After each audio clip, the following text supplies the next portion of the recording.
What is up, YouTube? It's your boy Hyper.combo.comics, and I'm here to talk about one particular piece of DLC, which is short for downloadable content, that has gotten the whole gaming community in a bit of an uproar. Now, the DLC that we're going to talk about is the Halloween Fatality that was released in the Mortal Kombat Premium Store a few days ago. Now, for the uninitiated, fatalities in Mortal Kombat are essentially finishing sequences that are performed to the defeated opponent once the match is over. So they don't affect gameplay because they literally can only be done once the match is actually done and over with. And basically, each character in this game has two unique fatalities in their repertoire. Now, NetherRealm Studios, the creators of Mortal Kombat, did state that they will have seasonal fatalities that will drop in the Mortal Kombat store throughout the life of the game, and the Halloween fatality is the first one to drop. Now, before we get any further, let me actually show you what the fatality looks like. I am actually going to grayscale the video because, as I mentioned, fatalities are over the top violent. So for that nature, it will be grayed out. But let's take a look. Finish him.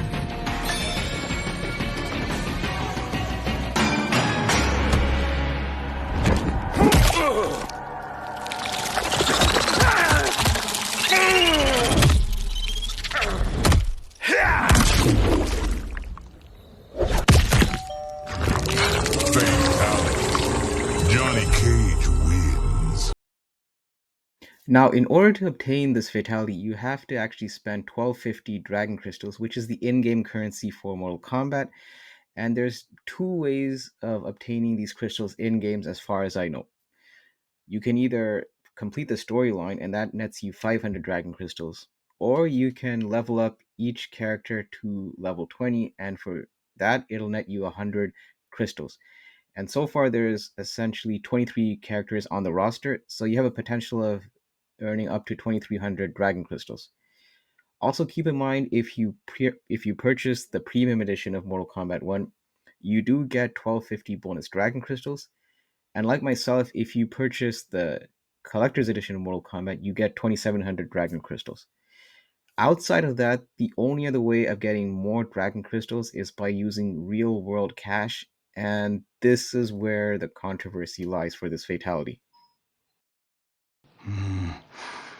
I need a refill.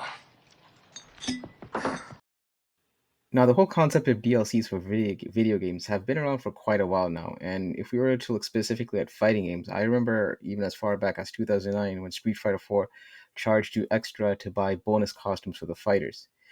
So, the idea of this fatality being a DLC is not the issue itself, but more so on the actual price tag. So, I mentioned previously that this fatality costs 1200 dragon crystals. Now, if you were to actually convert that to real cash, that works out to about $10 USD. And I gotta say, that's a pretty hefty price tag, especially when there's one particular DLC in the Mortal Kombat store page itself that offers way more bang for your buck. And I'm talking about the the Combat 1 pack for Season 1 of Mortal Kombat. Now, if you go visit the PlayStation Store website and you look at the Mortal Kombat 1 page, you do see that the Combat 1 pack is priced at $40 USD, and it includes the Jean-Claude Van Damme skin for Johnny Cage, as well as 6 brand new DLC characters and 5 cameo characters. And this DLC does affect gameplay because you literally can take these players, obviously, to online battle. So compare that now with the Halloween Fatality, which costs 10 USD, and you're literally getting just one fatality. So the whole, if you want to look at a case study on how ridiculous this fatality price tag is, you don't even have to look any further than the Mortal Kombat page itself. And also the other thing is the actual base game for Mortal Kombat costs $70 USD. So the idea that one fatality costs a seventh of the base game's price is also definitely not a good look for NetherRealm Studios, and I definitely empathize with the players' frustration in terms of this price tag. And I honestly question NetherRealm's rationale for even pricing it at $10 to begin with.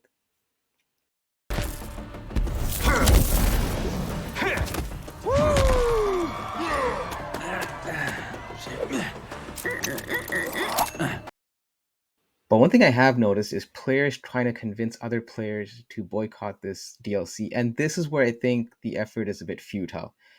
I mean, look, I personally won't be spending my $10 on this DLC because I don't think the money that I'm putting out is going to give me the same value that I'd want for this DLC. So I'm basically going to leave it at that.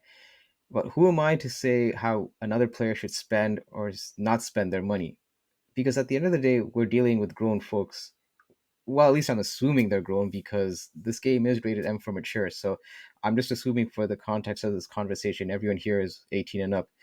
And I mean, if you're a kid that basically got this game through your parents' credit card, that's a whole different topic. And if you are one of the players that are furious about this DLC and you feel other players share your same mindset, then you gotta trust that they'll make this decision for themselves in terms of not deciding to purchase this DLC.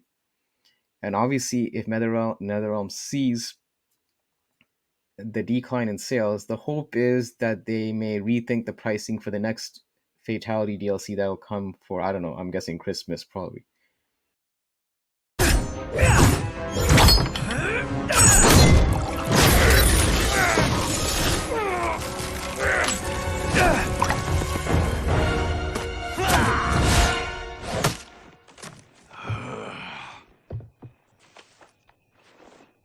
Incompetent. Now, this has been my approach with this particular DLC, or any video game DLC for that matter. And maybe this approach might help some people quench some of that anger that they're directing towards NetherRealm Studios. Basically, I just ask one simple question. Does the base game feel solid without the DLC? Meaning, if this DLC never existed, does Mortal Kombat 1 feel complete? And in this case, I do.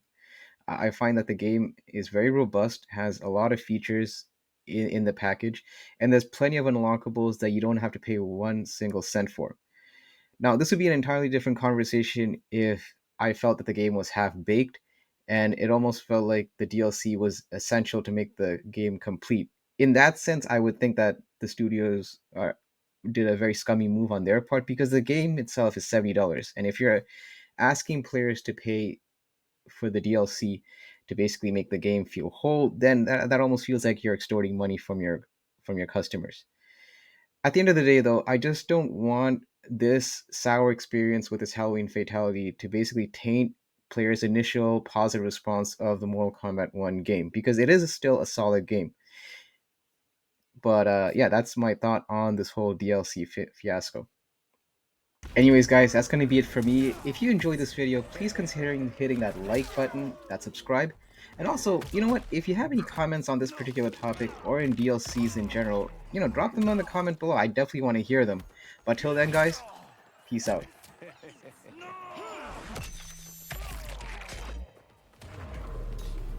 Finish him.